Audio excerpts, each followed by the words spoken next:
안녕하세요, 여러분. 영화 인사이드 아웃 2편을 보셨나요? 행복, 불안, 슬픔, 여러 감정들이 등장하며 모든 감정, 모든 경험은 우리에게 모두 필요한 것이라 이야기합니다. 꽤 괜찮아 보이는 나도 나이고, 무능력한 나도 나입니다. 행복한 나, 슬픈 나, 그 모든 것이 나이기에 그 자체로 아름답다는 따뜻한 이야기가 담긴 영화였습니다. 우리의 인생에도 종종 불쑥 불안이가 등장하곤 합니다. 불안이는 더 나은 미래를 위해 부단히 애쓰고 있지만 오히려 돌이킬 수 없는 감정의 소용돌이를 만들어 우리를 힘들게 하는 순간들도 있습니다. 노후에 대한 불안, 안정적인 삶을 이룰 수 있는가에 대한 불안, 또는 사랑받고자 하는 불안, 그 외에도 죽음, 신체적 고통, 차별, 자신의 이미지 상실에 대한 불안 등을 느끼며 우리는 살아갑니다. 우리에겐 수많은 두려움이 있습니다. 불안이가 나를 지배한 순간 인간의 뇌에 편도체가 활성화되어 부정적 감정이 계속 올라오게 됩니다. 힘든 일이 생길 때 꼬리에 꼬리를 물고 점점 그 생각에 빠져들고 생각하면 할수록 답답하신 적이 있으셨을 겁니다. 멈출 수 없는 막막함에 오히려 술을 먹고 외면하고 회피하기도 하고요. 하지만 우리는 선순환의 고리를 만들어야 하고 그러기 위해서 전전두엽의 활성화를 시키는 것이 좋은 방법입니다. 오늘 영상을 통해 불안하고 부정적인 감정에 휩싸일 때 악순환에서 빨리 빠져나오는 방법 2가지를 소개하도록 하겠습니다. 이 방법들을 직접 해보시면 정말 효과가 있음을 느끼시게 될 거예요. 둘 중 한 개라도 바로 실천하셔서 삶의 부정적인 불안, 두려움, 걱정, 시기, 질투 이런 마음들을 잘 흘려보내시기를 바라겠습니다.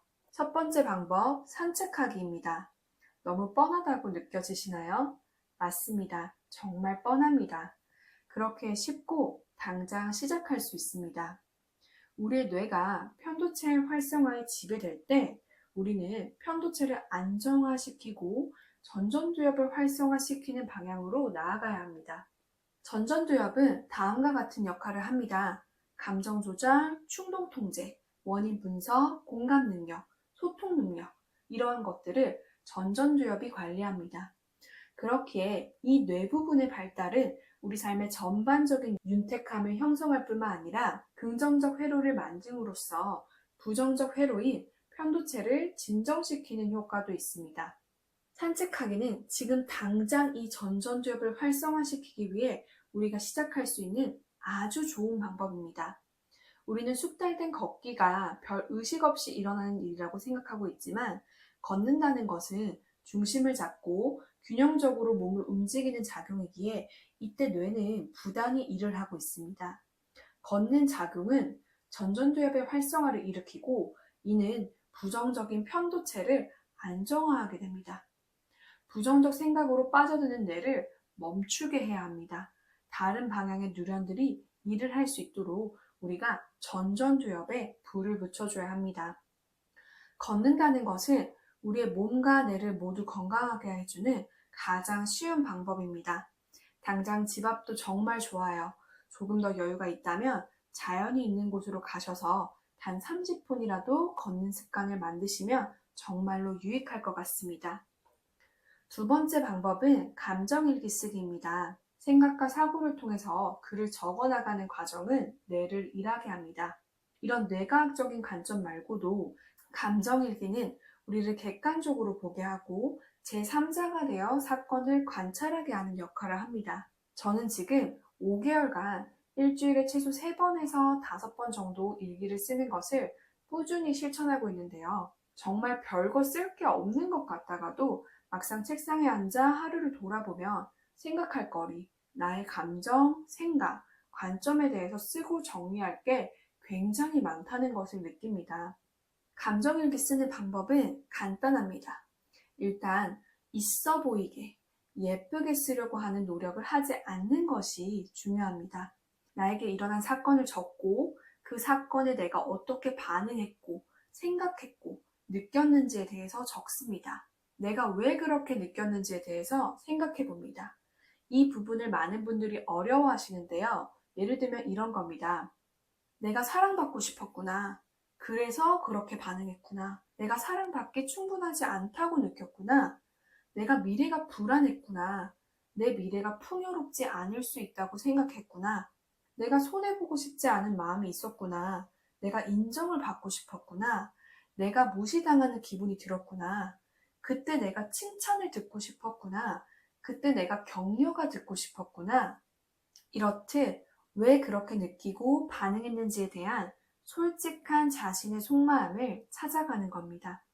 그런 다음 이 사건을 어떤 관점으로 바라보면 더 나을지 생각합니다. 이 단계는 마음이 진짜 힘들 때는 잘 실천이 되지 않으실 수도 있어요. 사건이 지나간 후에야 비로소 보일 수도 있습니다. 그래서 내가 지금 너무 힘들고 좌절하는 시기를 보내고 계시다면 너무 자책하지 말고 나의 감정과 생각을 알아주고 글로 적으면서 해소하는 것만으로도 많은 도움이 되실 거예요. 그러다가 이성적 사고가 가능해지고 마음이 평온한 상태가 되었을 땐 더 나은 내가 되기 위한 자가 인지 치료가 가능해집니다. 그날 하루에 생긴 아주 작고 사소한 일일지라도 나에게 약간의 찜찜함과 불편함을 주는 감정이 있다면 한번 일기에 적어보는 거예요.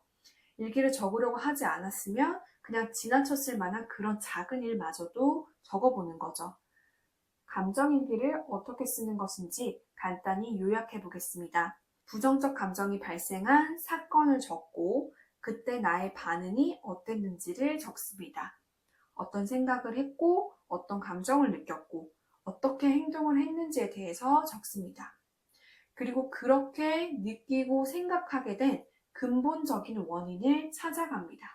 그 나의 충분한 감정을 느끼고 위로해주고 수용해주고요. 그리고 나서 내가 이 사건을 어떤 관점으로 바라봐야 더 행복할지에 대해서 쓰는 겁니다. 사실 제가 저도 모르게 감정일기라는 것을 쓰기 시작한 것은 남자친구와 헤어진 이후였습니다.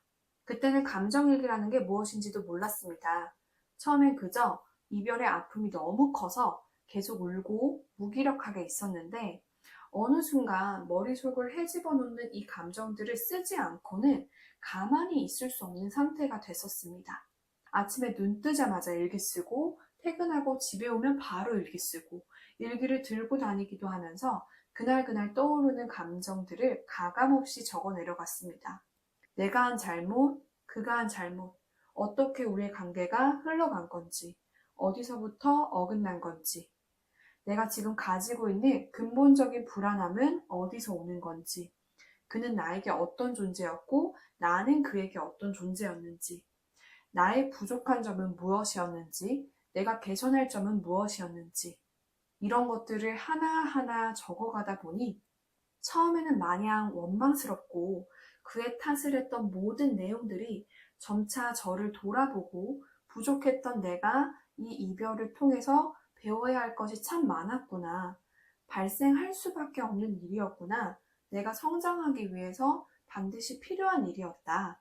이런 생각들이 들게 되었습니다. 내가 사랑받고 싶은 마음이 가득했구나. 하지만 받고만 싶어 하고 사랑을 주지는 못하는 사람이었구나. 애초에 나 스스로를 온전히 사랑하지 못하는 사람이었구나.